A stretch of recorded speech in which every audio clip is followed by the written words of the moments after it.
এই যে দেখতে পাচ্ছেন এগুলা হচ্ছে আমাদের হালদা নদীর হোয়াইট গোল্ড।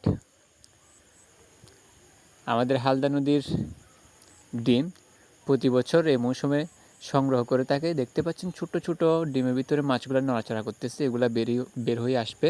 তো এইখানে আসলে কার্প জাতীয় বিভিন্ন রকমের মাছ রয়েছে, রুই, কাতলা, আরও বিভিন্ন প্রজাতি রকমের মাছ রয়েছে। কিন্তু কোন মাছ ডিমগুলো আসলে তো কনফার্ম করে বলা যায় না কোনটা কী মাছ হবে। তবে কার্প জাতীয় এই মাছ সবগুলা এগুলা প্রসিদ্ধ। প্রতি বছর কিন্তু এই মৌসুমে ডিমগুলা সংগ্রহ করে থাকে।